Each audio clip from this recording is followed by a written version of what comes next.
You're listening to Season 10 of Mobile Suit Breakdown, a weekly podcast covering the entirety of sci-fi mega franchise Mobile Suit Gundam, from 1979 to today.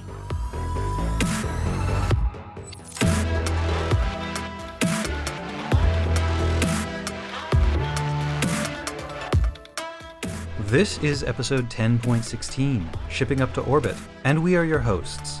I'm Tom, and I'm working on a pitch for a rom-com about Duker and Renda, tentatively titled Biking for Two. Call me Bandai.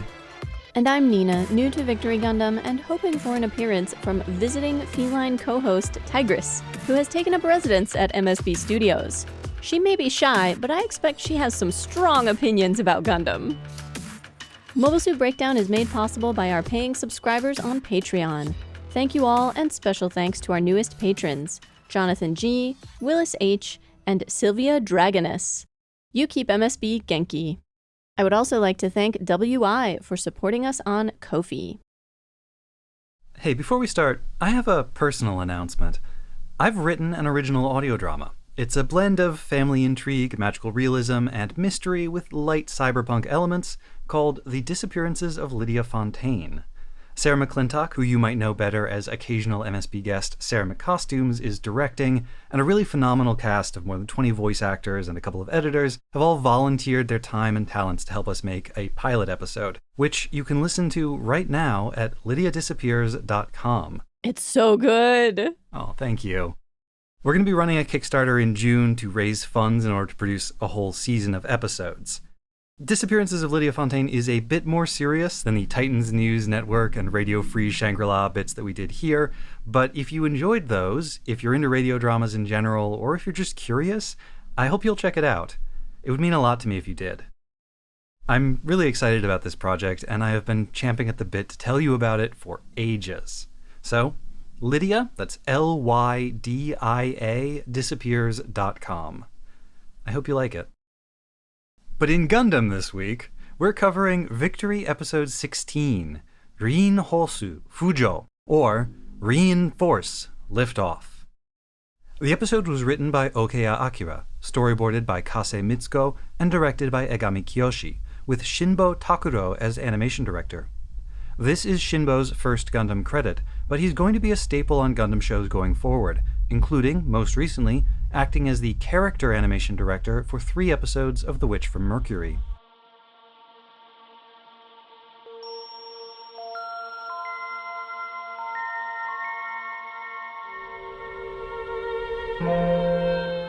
After narrowly surviving their journey through the debris field, Uso, Marbet, and the others on the PCST shuttle are alarmed by the sudden appearance of a Bespa warship, carrying 2 space-use Zoloat mobile suits. Uso is ready to fight in the Victory Gundam, but Marbet calls him back. She fears he is not yet ready for space combat.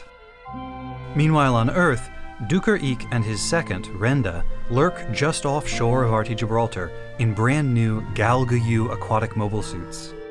The remaining members of the League Militaire's Camion team have somehow gotten their hands on a space cruiser, and they're preparing it for action. The Bespa soldiers plan to destroy it before it can leave the planet. Besides the old men, Romero, Otis, and Leonid, the trio of youngsters, Ness, Kufu, and Stryker, and the 3 surviving Shrikes, Junko, Peggy, and Connie, the ship is mostly crewed by Federation soldiers, on leave from their regular postings, and a handful of survivors from the Bagley team. The transport pilot Gomez has gotten over his initial reticence to get involved, and will serve as the vessel's captain. Unbeknownst to them, they will also be accompanied by a party of stowaways. Shakti makes good on her promise to Suzy by sneaking the 2 of them, plus the baby Carlman and the dog Flanders, onto the ship. As the ship leaves port, accompanied by a flotilla of tugboats, Duker and Renda launch their attack, first firing off waves of torpedoes, then leaping out of the water to fight on the decks of the ships themselves. Outnumbered and facing veteran pilots in state-of-the-art mobile suits, they are soon forced to withdraw. Even with 2 of their tugs disabled by the attack, the League Militaire warship makes it into space. Now the real challenge begins. Can one old ship and a handful of part-time soldiers take on the full might of the Zanskar Empire? Elsewhere in space, soldiers from the Bespa patrol ship inspect the PCST shuttle. Captain Genus pleads innocence, claiming he was forced to carry the Victory Gundam without knowing exactly what it was he was hauling. The Bespa troops aren't entirely convinced. They confiscate the shuttle and take everyone present into custody. Aboard the patrol ship, our heroes find another group of kids, including one just 6 years old. These children are hostages, kidnapped from the nearby Highland solar battery and held to ensure their parents' compliance. It only takes Odello a few moments to work out a plan. While Marbet uses the sharp edges of Haro's ear flaps to cut her bonds, the kids form a plan to escape using equipment from the patrol ship's supply cupboard. While Uso and Haro create a distraction, Odello and the others attack, gluing pilots to their controls with bird lime, flooding the cockpit with pesticide, and snarling the hatch with wires from the grappling hooks. This gives Marbet and the kids the time they need to get back to the shuttle. Uso, in the Victory, disables the Bespa ship's engines, but by now one of the enemy pilots has managed to escape and board his Zoloat. The battle between them is intense. Uso has adapted to space faster than anyone expected, but he has never faced anything like the Zoloat's all-range attack before. He falls back on a favorite trick, separating the Victory's legs and attacking with just the torso. For a moment, the Bespa pilot thinks he has defeated this Gundam replica, but the next moment, Uso has him at saber point. Open the hatch and surrender, or I'll cut it open, and you with it. Uso has no interest in killing this man, Henry, and the remaining Bespa soldiers are not willing to continue the fight if it means the death of their comrade. They agree to a ceasefire. As the two forces go their separate ways, the exhaustion of the day's events finally overtakes Uso, and he slips into unconsciousness, sweat beading on his face.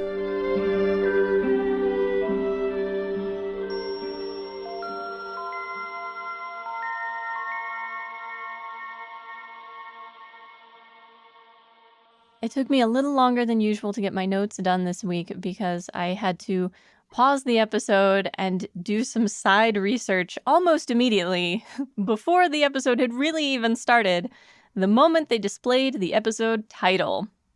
Because while I did not understand the entirety of the Japanese title, I had never seen Reineforce romanized in this particular way, and I was pretty sure that was wrong. However, I couldn't have figured out this puzzle without Tom, so let me take you on a little journey. It's a long walk, folks, but it's worth it. So the English title is given as Reineforce Liftoff. In Japanese, it's Reineforce Fujo, and that's ri with a dash that indicates a long vowel sound, ri, n, and then ho, long vowel sound, ho, su. So I plug this into the dictionary. Nothing. I split it up into two parts because rin sounds an awful lot like lean, and it is. It's also how rin, as in Wings of, the Tomino novel. I always thought it was Ran, but it's rin. Wings of rin. And then hosu can be hose, horse, or maybe sometimes force. So then I started trying to think of like a lean force or a lean hose or a lean horse. Like what could those combinations be? And because that first part didn't make sense to me, I thought I'd better check the second part as well. The kanji used are fujo, which can mean surfacing, rising to the surface, or more abstractly, emerging to prominence or rising in rank.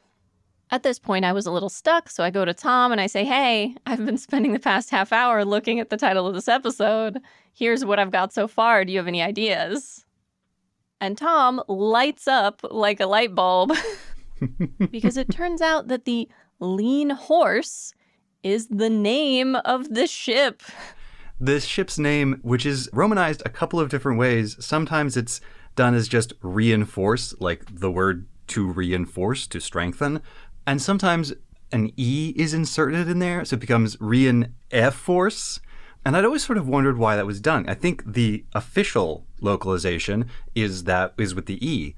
And it occurred to me once Nina said it as lean horse that this is a skinnier version of the white base, aka the Trojan horse or the wooden horse. So I don't think it is reinforce the way it's always written in English. I think this is supposed to be the lean horse.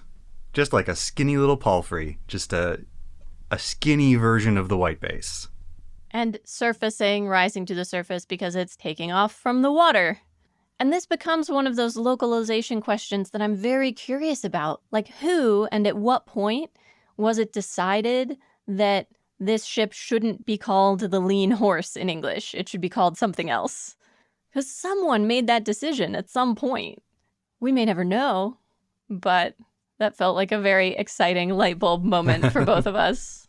The fact that they are piloting a ship that is built along the same lines as the old white base, which they even call attention to in the episode. Some of the old Ligue Militaire engineers describe it as a spacecraft that helped forge an era and describe themselves as old relics who know old relics best.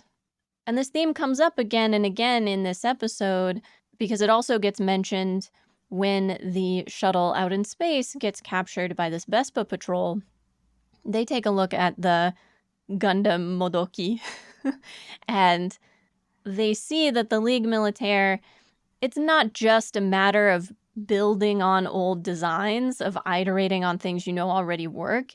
It's also about trying to invoke the old history and the heroicism and I think the word they use is legend in Densetsu, Gundam Densetsu in the episode, as part of their cause, to align themselves with this particular kind of imagery and this particular sort of fable of righteous warfare. Victory as a whole has been really invested in the Gundam mythology, the legacy of Gundam, both within the show and within the world. I noticed in this episode, all of these Federation Forces soldiers, we finally meet some like formal Federation Forces officers. The uniforms they're wearing have not changed meaningfully since Char's counterattack. And that's doubly interesting because between First Gundam and Char's counterattack, the Federation uniforms actually changed quite a lot.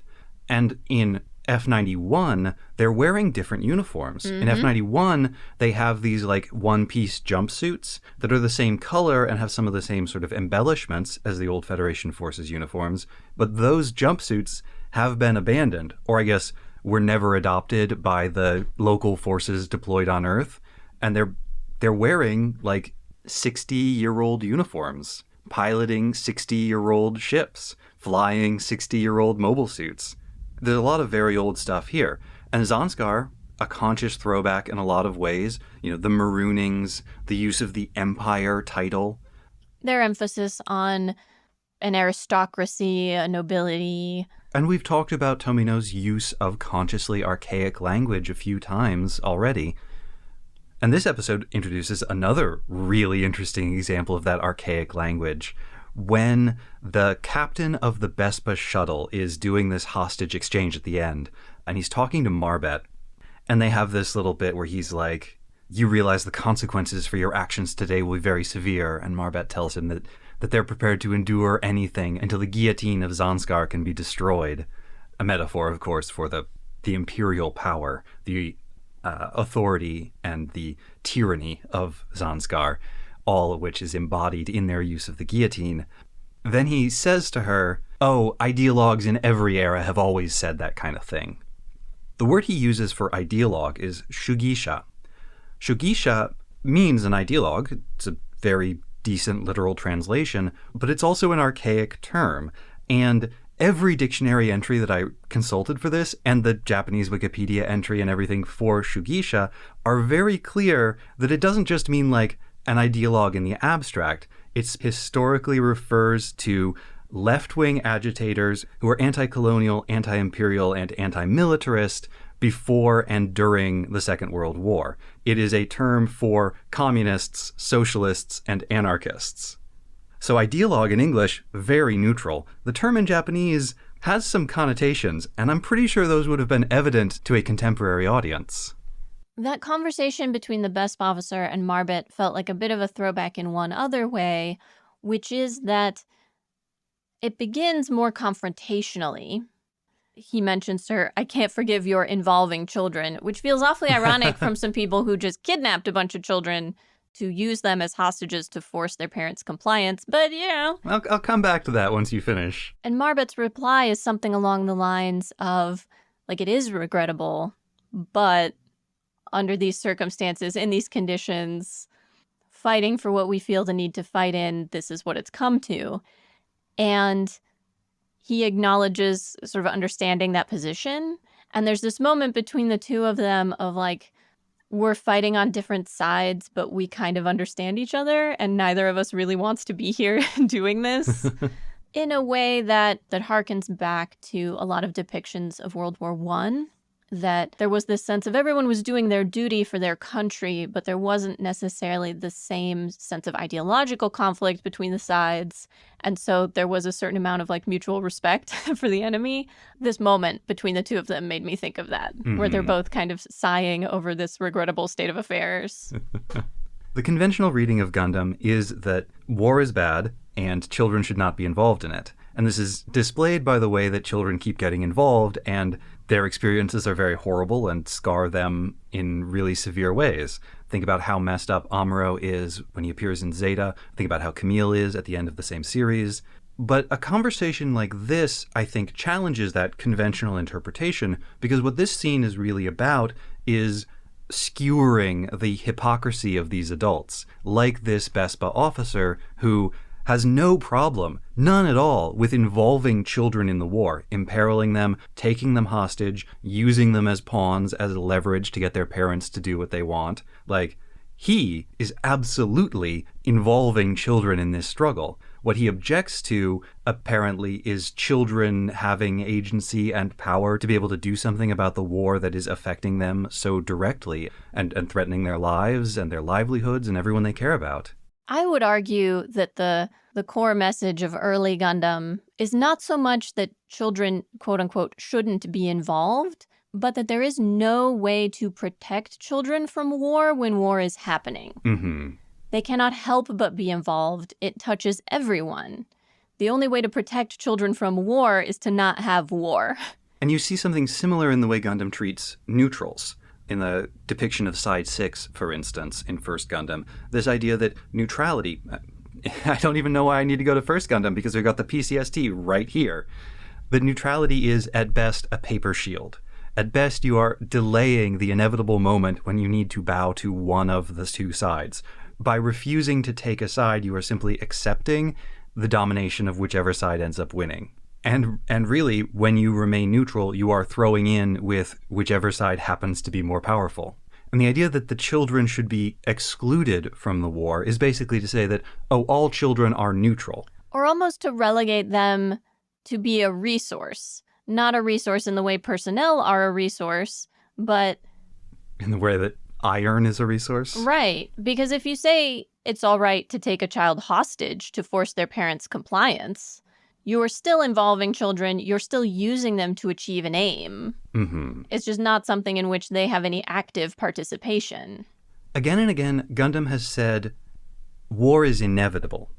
And by this it means two different things. First, that there is something in our human nature that causes war to recur. That going out into space, changing the circumstances, does not get rid of that inherent warlike nature, that bellicosity. Until we can change what it is to be human, then war will continuously recur. But also, war is inevitable in that when war happens, no matter what you do, it will come for you. It will touch your life. It will define your existence. Katajina hates war and doesn't want to be involved and doesn't want to help the Ligue Militaire, and as a natural result of that, she has inevitably become a captive of Bespa, of Chronicle, and to some degree a participant in the war through that. Shakti didn't want to get involved in the war. Shakti just wants to hide in Castarelia, but that's not possible. And now she's stowing away aboard the lean horse and getting ready to go into space. There's a line when they sneak aboard, I think it's when they first sneak aboard the mobile suit that's going to be loaded onto the lean horse, when Suzy says, "Sasuga One-san," that gets translated as the best sister. Shakti is the best sister. But it could also be interpreted as Suzy saying, this is so you. Like, this is so Shakti. I can't believe we're doing this. This is so you. And what she means is how daring and brave it is. And in this episode in particular, but throughout the show, we have been witness to bravery and resourcefulness on the part of children. Think about how the whole group of them escape from that Vespa shuttle and get their own shuttle away. Obviously, it's a show for kids, and so it makes sense to depict the kids as active participants, as capable. But this is another point that kind of pushes back against the idea of children as helpless in the world, as completely at the mercy and at the whims of world events and the adults around them. Maybe this Vespa captain is just sore because he got beaten by the kids. Kids shouldn't be involved in war because they're too powerful. They're OP. Nerf the children, please. Nerf the children. It's got to become like a new slogan for this podcast. Maybe when Susie is like, oh, Shakti, this is so you, what she means is bringing a younger child into danger. Because Shakti is always carrying Carlman into dangerous situations. But what's the alternative?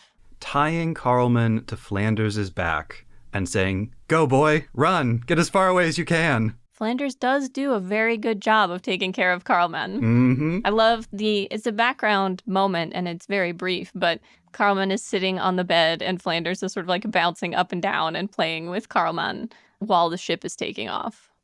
It's very sweet. Oh, before we move on, I paid very close attention on my second watch through to the moment when Shakti gets them into this quarters, into this like VIP room or whatever. Because the first time I watched, I was like, hang on a second, how does she know the code?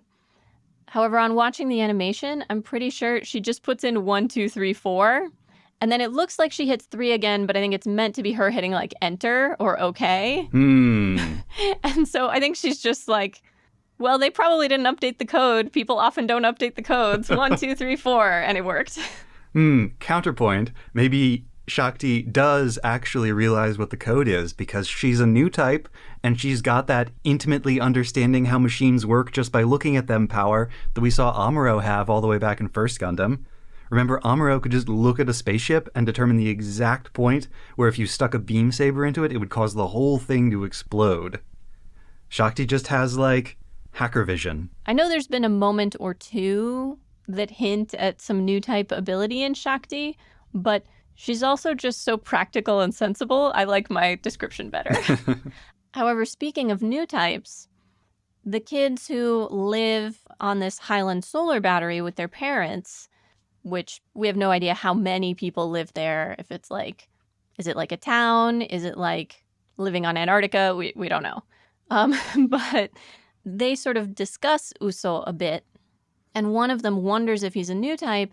And another rebuts this by saying, oh, he's just a normal Earthnoid kid. So clearly there is a perception, at least among space noids, that Earthnoids cannot be new types, that you have to be a space noid to be a new type.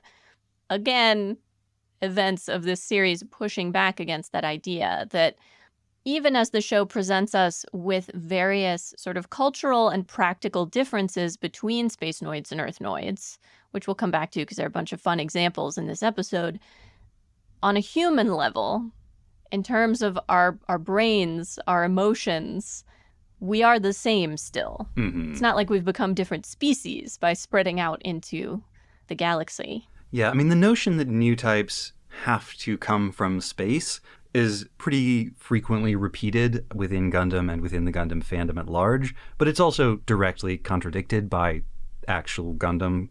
Lala is like the new type, and there are a couple of different versions of her backstory, but basically all of them have her growing up on Earth, developing her abilities initially on Earth. So it's clear that you don't actually need to be out in space. It's also worth remembering that the idea that moving to space was going to lead to this sort of new human development and new abilities for humanity was propagated by a person whose current and future power was predicated on getting humanity out into space and then saying that space humans were better than Earth humans. So, vested interests totally at play. And like, at various times during the course of the series, various people have said, hey, nobody really knows what a new type is. And there have been so many different competing definitions of them. The only objectively correct one was Birgit Piro in F91, saying that new types were all miserable individuals. Truth. Has a new type ever gotten a happy ending? Well, Camille and Fa have that running on the beach together thing at the end of Double Zeta. Oh, that's true. Yeah. Well, and Puru 2, who just kind of got tired and went to sleep and then was never seen again at the end of Double Zeta. I mean, I'm sure she's doing fine. Suppose that depends on your definition of fine. And this is art reflecting reality. The idea of new types was sort of generated at the last minute, like, I think as they were making First Gundam. Nobody, not even Tomino, like, really fully understood it. They were just kind of making it up as they went along, and it's been the same way ever since.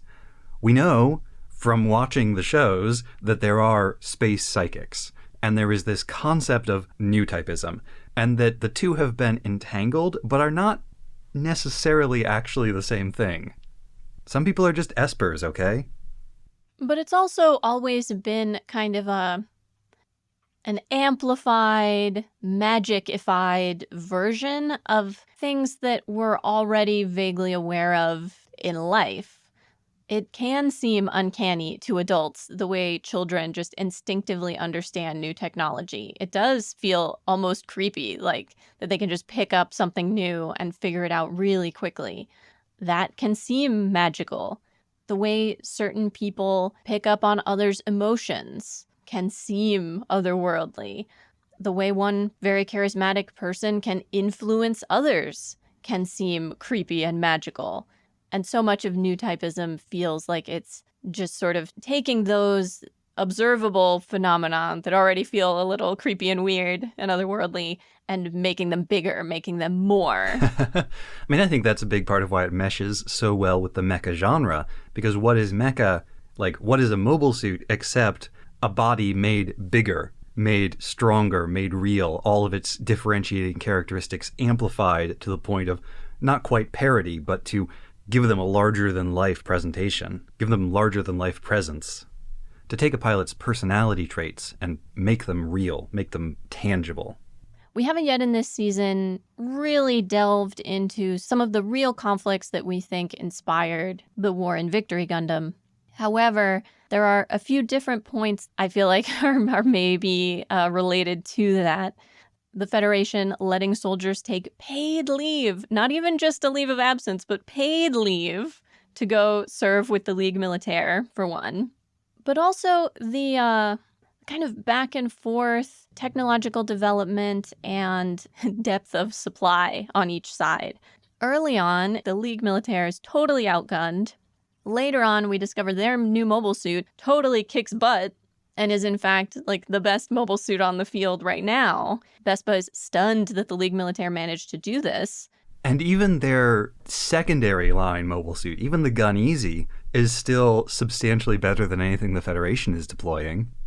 However, at the same time, Vespa seemed to have plenty of mobile suits, plenty of pilots, and yet, in the amphibious attack in this episode, we find out that the Galguyu was only just finished the night before, and emphasized by the fact that one of them springs a leak almost as soon as they begin the attack. Yeah, they're not great mobile suits. Oh, but they look so cool. They do. Why do the aquatic ones always look so cool? I love the sort of like pointy, beaky back piece it has. I love when they can shoot claws at people. Ugh. They're very cool looking. I like the cockpits, all the like discrete monitors and things coming off of weird long arms and surrounding the pilot. I also feel like orange mobile suits are very cool. I don't know why so many orange mobile suits are really cool, but they are. It's true. I don't know why, but the trope of spaceships also being capable of ocean traffic, like also being ocean-going ships, is really cool. I love it. Love this underwater attack. The biker guy also mentions that he would... The biker guy. Yeah. That man is Duker Eek. Put some respect on his name. I couldn't remember his name. He is the man who revived the tradition of biking from the Middle Ages. Right, so the biker guy. But anyway... He would probably feel honored to be called the biker guy. He even mentions that there was some other mobile suit he would have preferred to bring for this mission that wasn't ready. Well, no, he means the bike. He wanted to be in the Oh. bike mobile armor. Did we know that they are called Galaxons?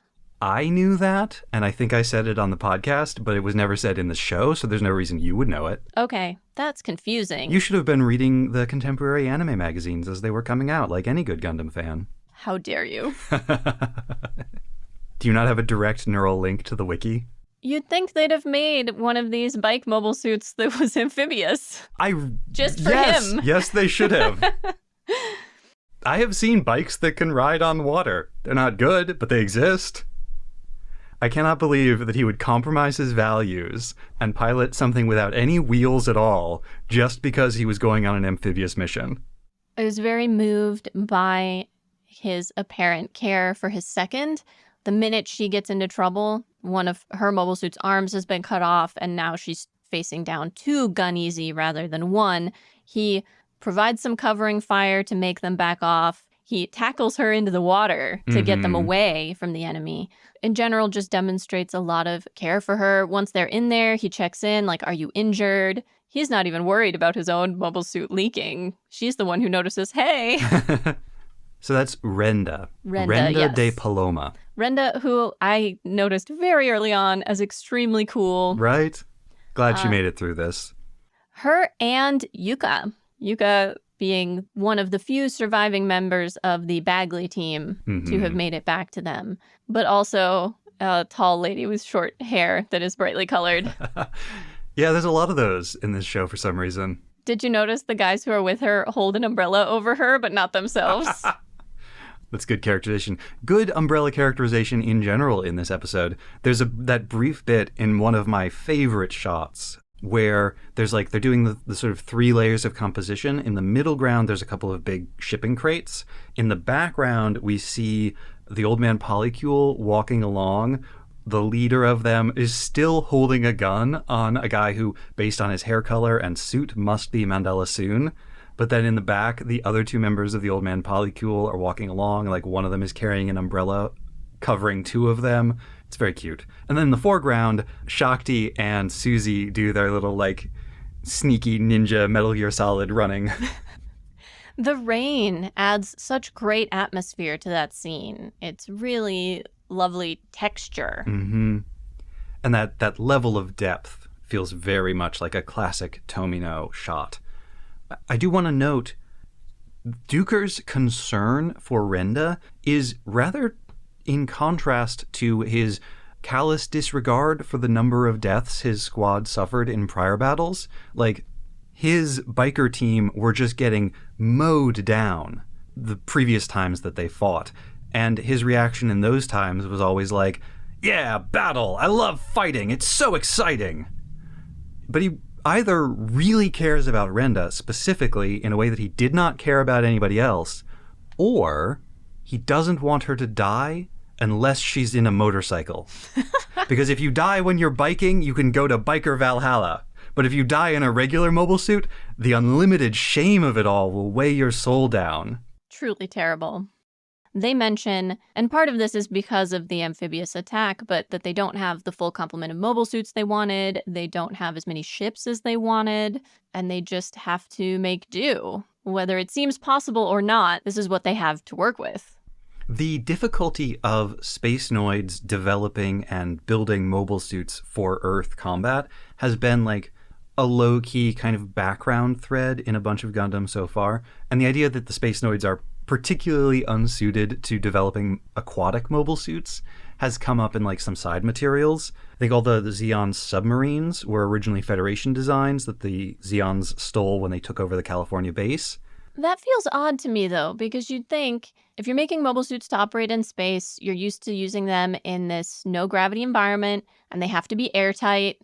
We even do astronaut training in big, deep pools. Like, a lot of their training involves them moving around in their equipment in, like, a deep pool of water, because the experience of moving through water can be closer to the experience of moving around in space than many other environments we can replicate on Earth.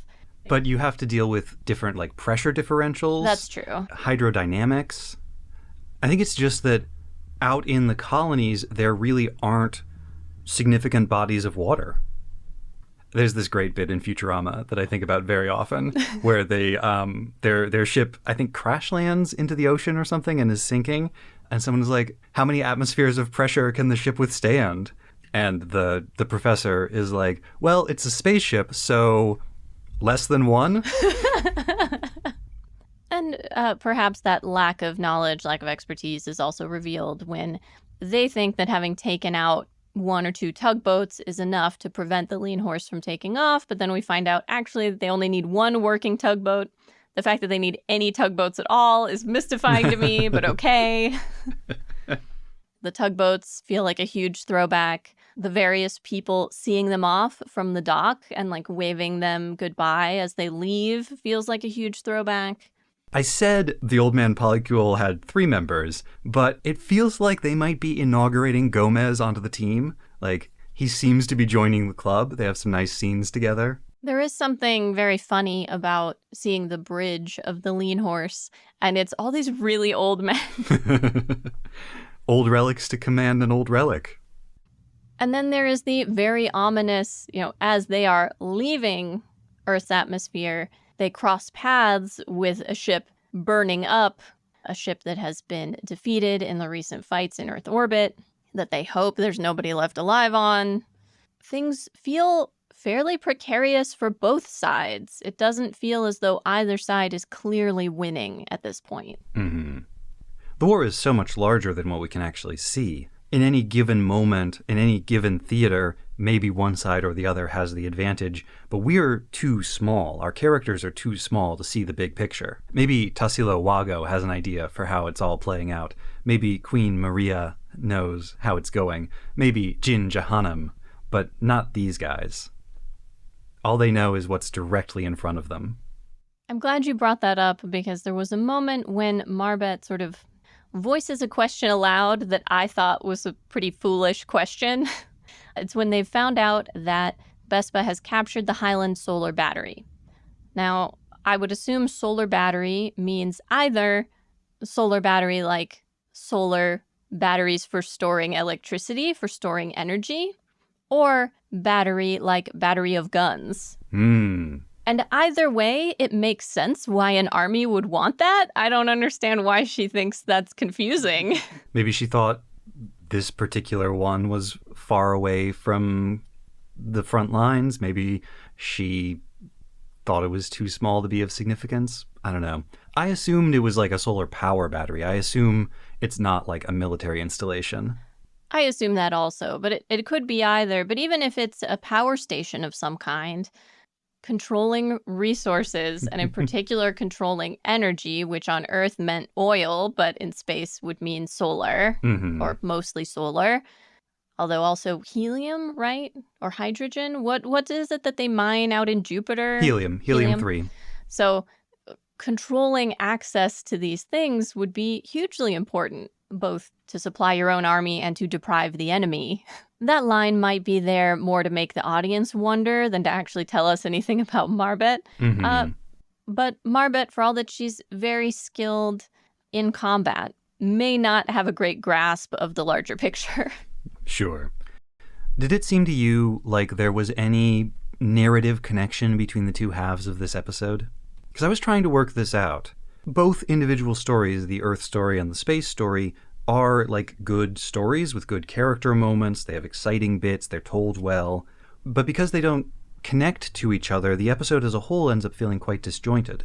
I can manufacture some connections, but no, my impression watching it was that these are totally separate storylines. Perhaps less jarring to me because of a lot of shows that I've watched more recently, I feel like have a tendency to do this when characters are in different places. You spend part of the episode with one and part of the episode with another, and there's not necessarily a clear connection. You're just trying to keep up with everybody at the same time.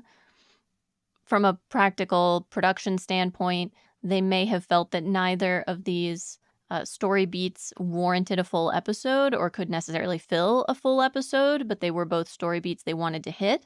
In terms of manufacturing connections, they're both escapes.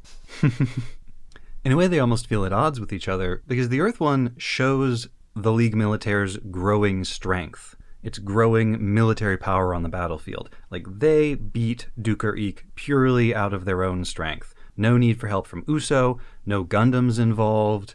It's just a battle between professional soldiers, and the stronger side wins. Duker drives that home at the end. He says, it seems like they're just getting stronger and we are getting weaker. Then on the other side, in Space World, it's all about the small and the weak using clever tactics and deceit to overcome with asymmetric warfare the stronger, adult, armed enemies. And that's a more satisfying story. It's almost always more satisfying to see the weaker person overcome the stronger one through clever tactics. That's why in Princess Bride, Wesley doesn't win at the end with his superior swordsmanship. He wins through courage and deceit. But what the two stories do manage is to maintain that sense of balance that I mentioned earlier, that neither side is really dominant right now. And perhaps to begin to set up a storyline in which it was a mistake for Bespa to invade Earth. That if they had stayed in space and confined themselves to space for the time being, the Federation might have waited longer to get involved, the Ligue Militaire might not have gotten involved at all, and space is where their expertise is. Perhaps by coming onto Earth, they overstretched themselves and got themselves in deeper than they should have done. And by the similar token, is the Ligue Militaire getting in over their heads, going out into space? They're passing one of their own ships that's been completely destroyed. There were not a ton of survivors from the Bagley team who managed to escape. I imagine some of them are prisoners of war. We did see quite a few Mobile Suit pilots surrender. This feels reminiscent of Napoleon's career and the ever-haunting historical questions of what would have happened if he had not invaded Russia. Right. If he had just stopped. But the thing is, it was Napoleon and he couldn't. Right. He was incapable of doing so. The characteristics that allowed him to get to the point where he could have won if he had simply stopped made it impossible for him to stop. To close on a lighter note, do you think Warren has a crush on Martina? I did not have any indication of that in this episode. Okay, so there's two things that made me think this, right? The first one is when the kids are like introducing themselves to each other. It really seemed to me like Warren was specifically asking Martina for her name, like not really caring about everybody else. Just like, hey, I'm Warren, who are you? What's your name? But then the real kicker, because I only noticed that on the second watch through after having seen this other bit later on and noticed it and been like, curious.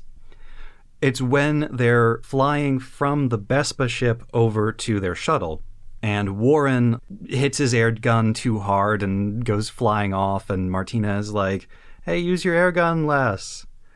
And he specifically says, Martina, wait for me. Like, Martina-san, mate. And the way the voice actor plays it, and the emphasis on her name, I don't know. I got Crush vibes. I just got scared Earthnoid kid is afraid he will be left to drift in space forever and has glommed onto the nearest competent Spacenoid kid for help vibes. I guess I just believe in romance and you don't. If either one of us were going to remember what it was like to be a 14-year-old boy with a crush, it would be you, so... Can an Earthnoid boy and a Spacenoid girl find love? Gundam says, yes, as long as it's tragic.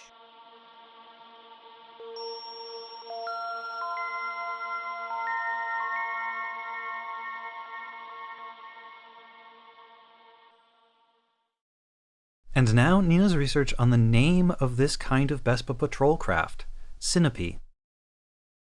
The initial plan for research this week was to identify and discuss the history of the song one of the crew is singing aboard the Lean Horse. We hear him as he's cleaning a hallway while Shakti and Suzy sneak by. According to the Japanese closed captioning, he sings, Yokame no nichiyobi wa hangen jōriku. If it's a real song, it would be a Navy one. Hangen jōriku is a naval term meaning shore leave for half of the ship's crew. But I searched and could not find a song. I watched YouTube videos and listened to recordings, searched Wikipedia in English and Japanese, skimmed academic papers on Japanese military songs, tried Japanese language Gundam fan blogs, and tried plugging the whole line and parts of it into Japanese song lyric websites to no avail. It's possible that it's not a real song, that this is just a scene of a crew member looking forward to their upcoming shore leave and singing a little made-up ditty to themselves. But if you happen to have any resources or insight on this one, please let us know. I am stumped and I hate to be stumped.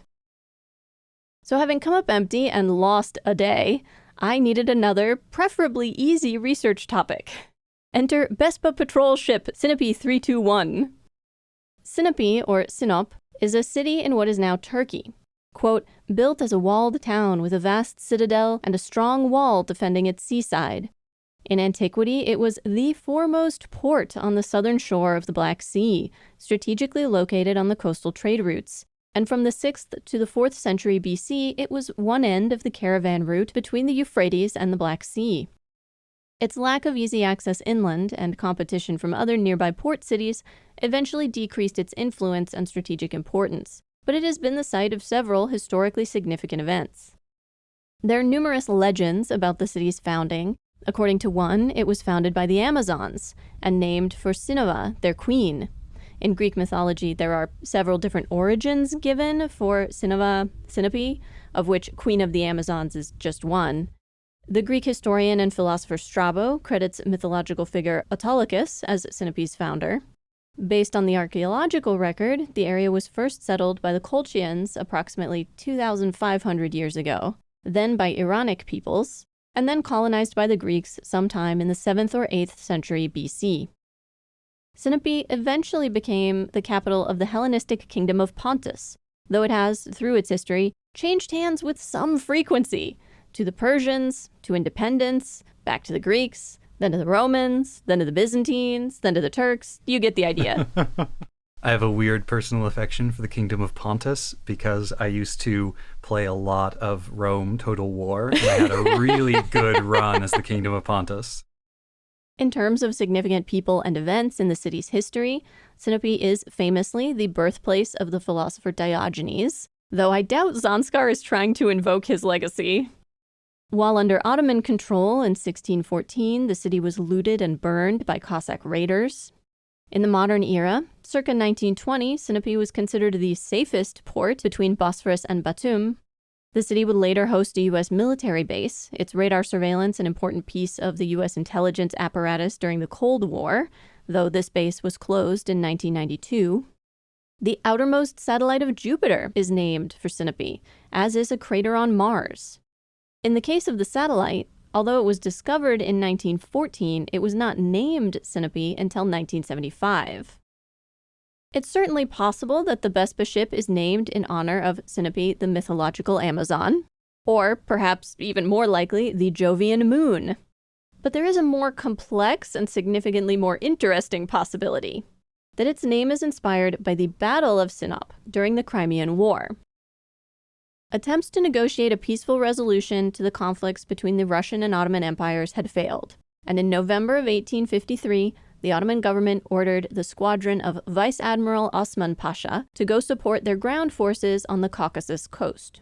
But they were forced to shelter at Sinope due to bad weather, and while they were anchored there, the Russian Navy attacked.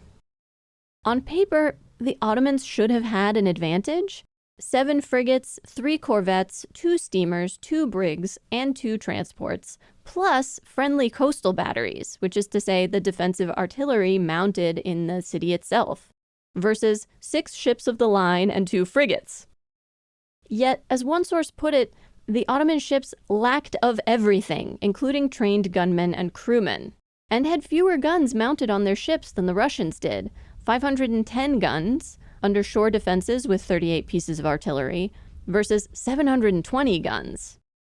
But the most decisive factor was technology. The Battle of Sinop is considered the first use of explosive shells in a naval engagement. Up until then, quote, many experts disparaged the new weapons and the larger ships required to carry them as too heavy for naval warfare. But success speaks for itself. Only 1 Ottoman ship escaped. 3,000 to 4,000 men were killed, some 200 taken prisoner, the vice admiral captured, and much of the city itself destroyed. Russian losses were fewer than 100 killed and about 200 to 300 wounded. It was a pivotal moment in the history of naval warfare, the last major naval action between sailing fleets, the first broad use of shell guns, marking the end of the use of the smoothbore cannon, and the first use of explosive shells in a naval engagement, quote, hastening the introduction of ironclad men of war to replace the vulnerable wooden warships, as well as setting the stage for not just iron sheathing, but for all-metal ship's hulls. Let us not forget the geopolitics. Russia could not imagine that Christian nations like France and Great Britain would ever side with the Ottomans. Yet, in the contemporary Western European media, the Battle of Sinop was presented as less of a battle than an ambush, even a massacre. And the French and British governments were ultimately less concerned with religious affiliation than with maintaining the balance of power in Europe and putting an end to Russian expansionism. Shortly after the Battle of Sinop, France and Britain joined the war on the side of the Ottomans. In a previous research piece, Tom drew a potential connection between Zanskar and the Ottoman Empire. Though if the Ottomans are the Zanskar parallel, I can't see them naming a warship for the site of a horrible defeat. And in this battle, the Russians feel like a clearer analog, winning a resounding victory but having seemingly misjudged how other powers would react to their actions. The Jovian moon and the Amazon queen remain the likeliest inspiration, but how could I miss a chance to talk about naval combat technology? Maybe the secret is that the Zanskar Empire is every empire.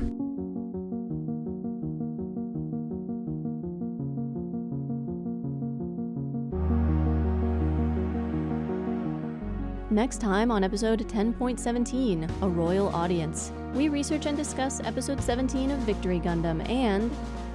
Yep, that's me all right. I bet you're wondering how I got here. State-of-the-art infographic technology. Susurrations. The Ministry of Truth. Reviving the PowerPoint presentations of the Middle Ages. Mommy Tyrant Girlfriend. The Mobile Suits of Victory Gundam for Dummies. You lie, eek! The Greater Spacenoid Co-Prosperity Sphere. Which, Tom said I need to tell all of you, is a line I came up with entirely on my own. And, listeners, we've got ourselves a recap episode. Please listen to it. Mobile Suit Breakdown is written, recorded, and produced by us, Tom and Nina, in scenic New York City, within the ancestral and unceded land of the Lenape people, and made possible by listeners like you. The opening track is Wasp by Misha Dioxin. The closing music is Long Way Home by Spinning Ratio. The recap music is Slow by Lloyd Rogers. You can find links to the sources for our research, the music used in the episode, additional information about the Lenape people, and more in the show notes on our website, GundamPodcast.com. If you'd like to get in touch with us, you can email hosts@GundamPodcast.com or look for links to our social media accounts on our website. And if you would like to support the show, please share us with your friends, leave a nice review wherever you listen to podcasts, or support us financially at GundamPodcast.com/Patreon. You can find links and more ways to help out at GundamPodcast.com/support. Thank you for listening. I don't even have a joke Wrong Gundam opinion this week. The Wrong Gundam opinion is that people have been writing and saying the name of the Reineforce wrong for 30 years, and it is time that we did something about it. Well, I'm deeply committed to calling it the Lean Horse forever, so I'm with you, Tom.